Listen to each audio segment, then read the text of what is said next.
Shalom alaikum. Usom thumnan nili chan pa hai vekit leo het khwet khaim thil paimot akhat injil diu hintin. Epiam te ale.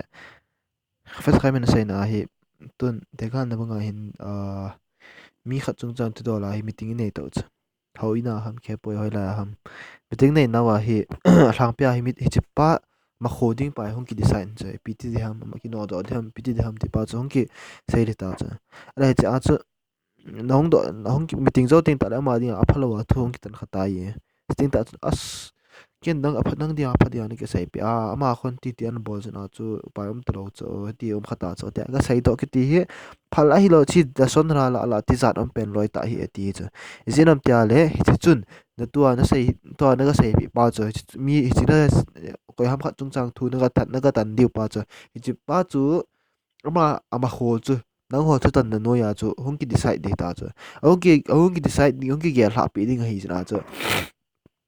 to chu ama chung chang thu chu na sei na wa chu hong ki decide khom dio hi jana chu alung asila hong ki tan kha ya le alung lat na thai ta hong po do thei chu alung na thai ta hong po do na chung chona nangin langa ki ke hin nang ga dinga phalangan na ki sei pe ama ho in ti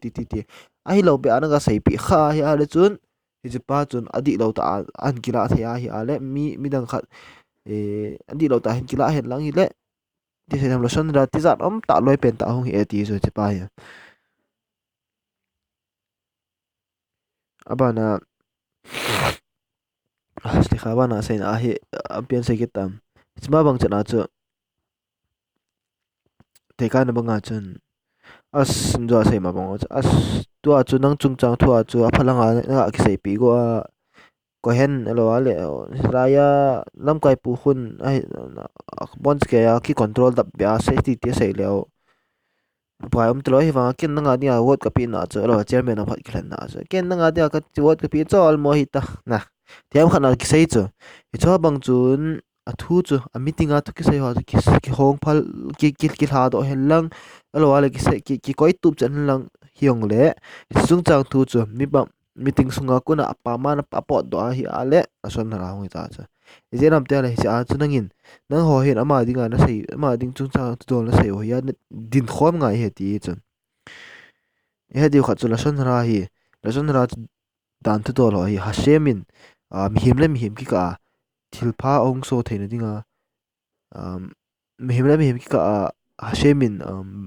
ai ta ti sei tham dan ho hi an gol to chai sa koi he ti chu cho cho hai ta na zu ya hi a le na hin kho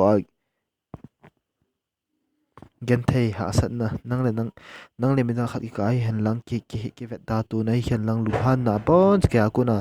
hoi do di sam tos meeting na bor khom nau chu na sei khom pi pau ding a sei ka kya le lai na ta sa lu na di sa nang hon ama chung cha thu na ta nu chu na ding ha di na cha hin la hoi ta na din khom wa na pan khom wa hi ale ama dinga na pa chu nop dom thei chu in la khat chu ka pot da ti a nhau khat hyong la ga sei do kha hi a khat pas mi an mu da na sang ding san na ki ama lung no mo na sang di se de cha ya chu thil lin ta phalo so do thei na chu khavet khai mi nei hil na wa hi pi sem te ale hi cho zan dan le mol ho hoi tai zui wa hi ale kilong mu da tu na sang a kilong set tu na ho hung kha zon tin sem mi wang ei bo hen lang ki pum khat wa